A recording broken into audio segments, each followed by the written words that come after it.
আসসালামু আলাইকুম রহমতুল্লাহি ওয়া সম্মানিত দর্শক, বাংলাদেশের সার্বিক পরিস্থিতি জটিল থেকে জটিলতর হচ্ছে। কেবলই মাত্র জটিল নয়, এর সঙ্গে কুটিলতাও যুক্ত হয়েছে। জটিল এবং কুটিল এই দুটো শব্দের যে বাংলা ব্যুৎপত্তিগত অর্থ আপনাদের বিরক্তি না ঘটিয়ে খুব সংক্ষেপে বলতে চাই।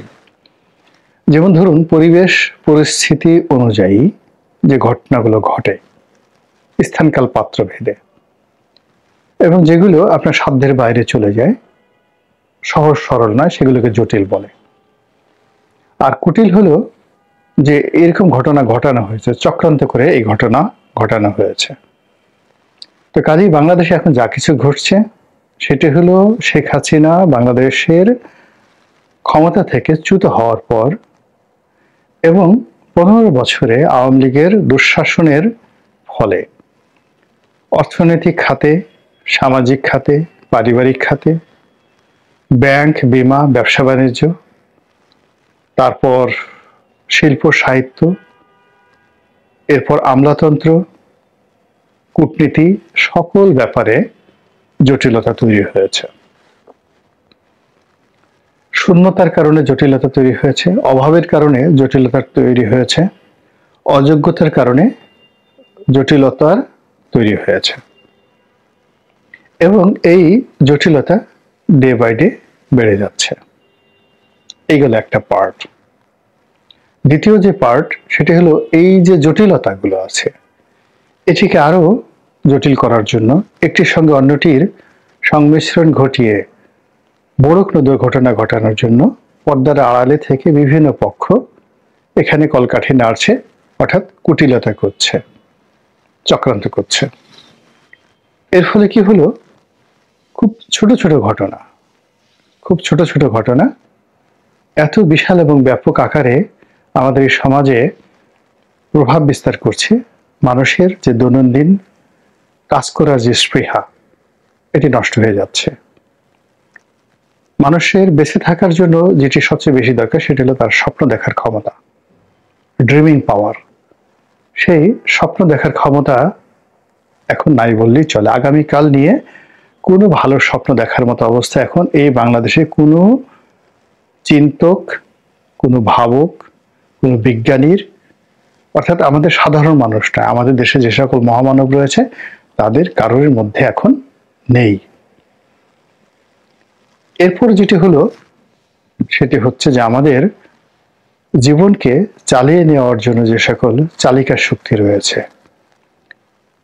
সেই চালিকা শক্তির মধ্যে স্পিরিচুয়াল সাইডটি যদি ধরেন, ধর্মীয় যে বিষয়টি রয়েছে, সেখানে ভীষণ রকম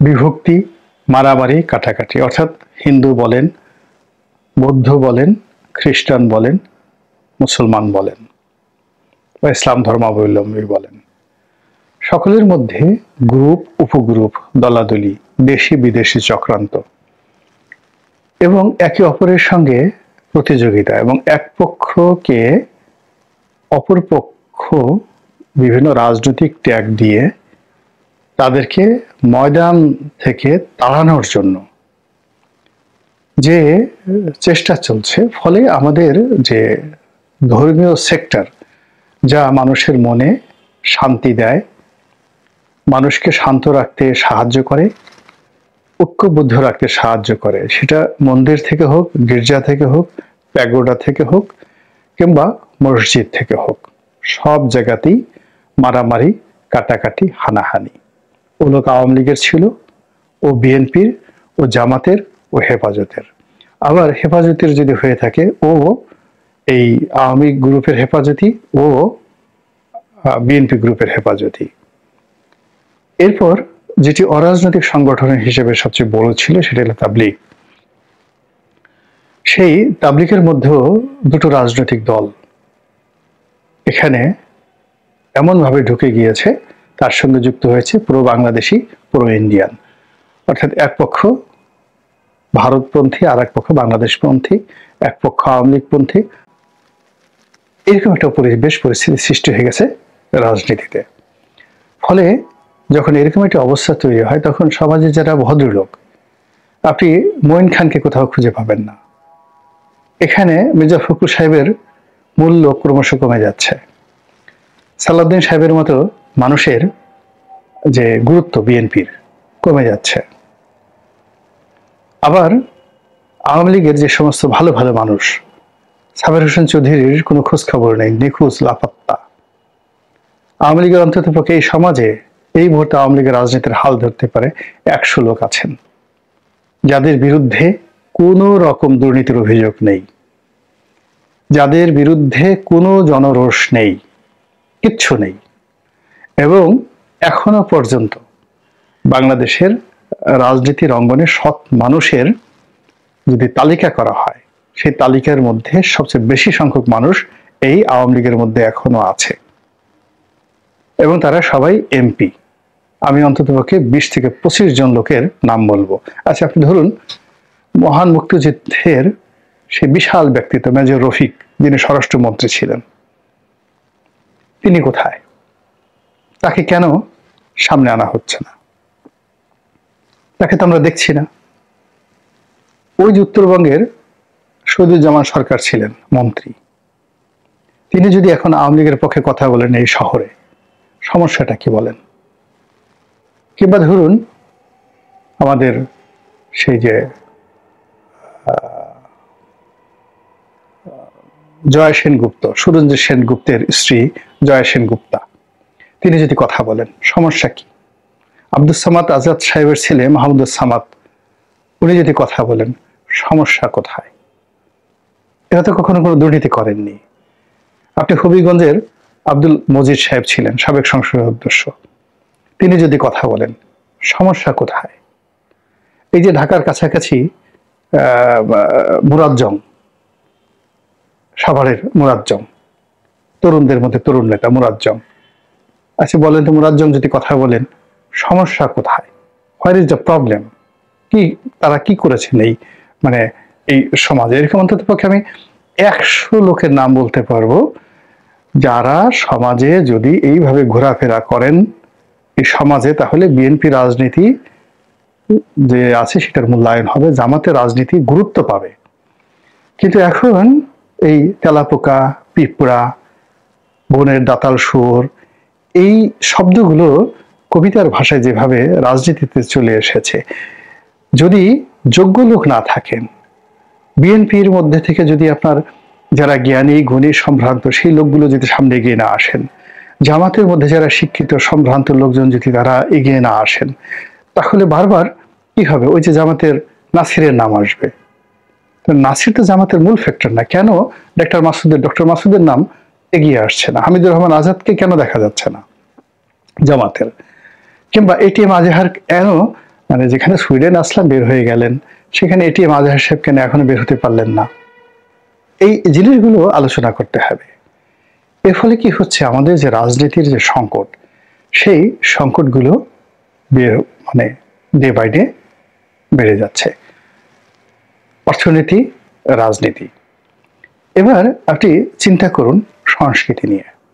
আচ্ছা, এত বড় একটা বিপ্লব হয়ে গেল, এই বিপ্লবকে নিয়ে একটা গান রচিত হলো না, একটা নাটক রচিত হলো না, একটা সিনেমা এখন পর্যন্ত তৈরি হলো না, 4 মাস হয়ে গেল।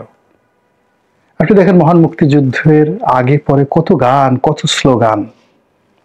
এখন এই যে একটি বিপ্লব, এত বড় বিপ্লব, সেই বিপ্লবকে ধারণ করার জন্য কোনো সাংস্কৃতিক কর্মকাণ্ড নেই। এখন আমরা 420 খ্যাত সেই মোস্তফা সরোয়ার ফারুকী, তাকে সংস্কৃতি মন্ত্রণালয়ের দায়িত্ব দিয়ে তাকে 840 বানানোর দায়িত্ব দেওয়া হয়েছে। বোঝার চেষ্টা করুন, একটা লোক যত মেধাবী হোক না কেন, সে নাকি ম্যাট্রিক পাস করেছে, অনলি এসএসসি পাস করেছে, এবং he is mostly famous for his wife Tisha. এখন তিশাকে যদি আপনি ধরেন বাংলাদেশের এই মুহূর্তে সংস্কৃতির রোল মডেল, কিন্তু এই বাংলাতে একসময় সংস্কৃতি বলতে খান আতাউর রহমানকে বোঝানো হতো। এই বাংলায় সংস্কৃতি রোল মডেল বলতে এহতেশামকে বোঝানো হতো, নায়ক বলতে রাজ্জাককে বোঝানো হতো। এই বাংলায় গীতিকার বলতে সৈয়দ শামসুল হককে বোঝানো হতো, গাজী মাজহারুল আনোয়ারকে বোঝানো হতো। আচ্ছা, এখন এই মানুষগুলোর সঙ্গে ফারুকীকে আপনি বসান, কথা বলান। ফারুকীর কে আপনি আমাদের এই অঙ্গনে এখনো যারা জীবিত আছেন, যারা সংস্কৃতি নিয়ে কাজ করছেন, সাহিত্য নিয়ে কাজ করছেন, আচ্ছা আপনি ইমদাদুল হক মিলন তো এখনো জীবিত আছেন, তাই না? আপনি ডক্টর জাফর ইকবাল, আপনি তাকে যতই ট্যাগ দেন না কেন, ডক্টর মুনতাসির মামুনকে আপনি যতই ট্যাগ দেন না কেন, তারা তো এখনো জীবিত আছেন। এই যে বিএনপির যে সমস্ত লোকজন আছেন, বিএনপির মধ্যে তো অনেক নাম করা লোকজন আছেন, তো তাদের সঙ্গে আসলে এখানে কি মোস্তফা ফারুকী বা তিশা যায় বলেন তো? এটি কি হয়? ফলে সাহিত্য হচ্ছে না, সংস্কৃতি হচ্ছে না, আকাল। কৃষির কথা চিন্তা করেন, আমাদের দেশটা এখনো বেঁচে আছে কৃষির উপর নির্ভর করে। এই কৃষি মন্ত্রণালয় এবং খাদ্য মন্ত্রণালয় কে চালাচ্ছে? এই 4 মাসে, অর্থাৎ আমাদের বছরে এখন 4টি পর্ব যায়, আমরা বছরে 4টি ফসল উৎপন্ন করি, খাদ্যশস্য থেকে শুরু করে তরি তরকারি, আনাজ থেকে শুরু করে মাল মশলা যা কিছু আছে। এই যে 4 মাস হয়ে গেল, এই 4 মাসের মধ্যে কৃষির অবস্থা কি, যেটি আমাদের জিডিপিতে, আমাদের বেঁচে থাকার জন্য স্ট্যাবিলিটি সবচেয়ে গুরুত্বপূর্ণ। আপনারা কয়জন এই খাদ্য মন্ত্রণালয়ের যারা কর্মকর্তা আছেন? প্রাণী সম্পদ মন্ত্রণালয়ের অবস্থা কি আপনারা কি জানেন? মানে এই যে আমরা স্বরাষ্ট্র মন্ত্রণালয় নিয়ে খুব লাফালাফি করছি, এইগুলো দেশ ঠিক রাখতেছে না, দেশ ঠিক রাখছে খাদ্য মন্ত্রণালয়, প্রাণী সম্পদ মন্ত্রণালয়। তো এই যে প্রাণী সম্পদ মন্ত্রণালয়, খাদ্য মন্ত্রণালয়, তারপরে কৃষি মন্ত্রণালয়, এদের অবস্থাটা কি বলেন তো? আপনারা যদি এদের কাউকে জিজ্ঞেস করেন, ডক্টর মোহাম্মদ ইউনূসকে, যে বাংলাদেশে কয়টা হাঁসের খামার আছে, কয়টি মহিষ প্রজনন কেন্দ্র আছে, ওনাকে একটু জিজ্ঞাসা করেন তো, উনি বলতে পারেন কিনা? বা ওনার যারা মুখপত্র আছে তাদেরকে একটু জিজ্ঞাসা করেন তো, বাংলাদেশের যে ছাগল প্রজনন কেন্দ্র কয়টা আছে, কোথায় আছে? বাংলাদেশে যে শকুন প্রজনন কেন্দ্র এটি আছে কিনা, এটা জিজ্ঞাসা করে দেখেন। তো কাজেই আমরা কি করছি? যারা দেশ চালাচ্ছে, যারা সবকিছু করছে, তারা কি দেশ চালানোর উপযুক্ত? তারা কি এই জিনিসগুলো জানেন? তারা কি অ্যাডমিনিস্ট্রেশন বুঝেন? এই যে এক যুবক ছেলেকে সবচেয়ে বড় মন্ত্রণালয় দেওয়া হয়েছে, এলজিআরডি, উনি কি বলতে পারবেন যে বাংলাদেশে এই মন্ত্রণালয়ের আন্ডারে কত মাইল, কত কিলোমিটার ব্রিজ আছে, কত কিলোমিটার কালভার্ট আছে? জিজ্ঞেস করেন তো। ও মুখস্থ করবে, 7 দিন তাকে সময় দিবেন, 7 দিন সময় দেওয়ার পর তাকে জিজ্ঞেস করেন, দেখবেন সব ভুলে গেছে।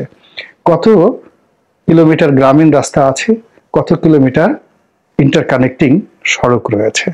ওকে একটু জিজ্ঞাসা করেন যে গ্রামের 20 ফিট বাই, মানে পাশে 20 ফিট প্রশস্ত একটি কাঁচা রাস্তা তৈরি করতে কত টাকা খরচ যায় এলজিআরডির?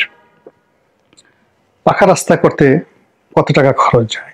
3 টনের একটা ট্রাক চলাচল হয়, এরকম রাস্তা করতে কত টাকা খরচ যায়? 5 টনের ট্রাক যাইতে পারে, এরকম রাস্তা করতে কয় টাকা খরচ যায়? এই কথা একটু এই এলজিআরডি যাকে দায়িত্ব দিয়েছেন জিজ্ঞাসা করেন। ও ওখানে বসে লেভেন চুষ, সারাদিন বসে বসে ফিডার খাওয়া আর লেভেন চুষ ছাড়া, খাওয়া ছাড়া ওর অন্য কোনো কাজ নাই। ওখানে কাজ করতে হলে মেধা লাগে, যোগ্যতা লাগে, রাজনৈতিক গুণাবলী লাগে, এগুলো বললে হবে না।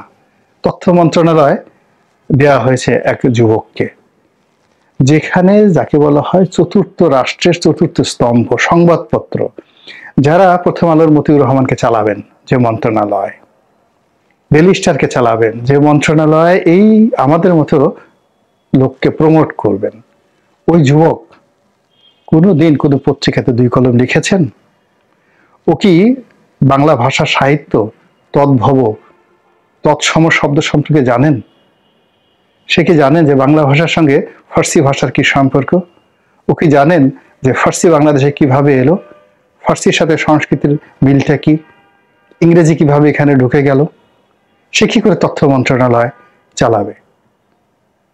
তো এই যে অবস্থা, কোথায় যাচ্ছি, কি করছি, মনে হচ্ছে যে আমি জাহান্নামের মধ্যে বসে পুষ্পের হাসি হাসছি। আল্লাহ রক্ষা করুন, হেফাজত করুন। আসসালামু আলাইকুম ওয়া রাহমাতুল্লাহি ওয়া বারাকাতুহু।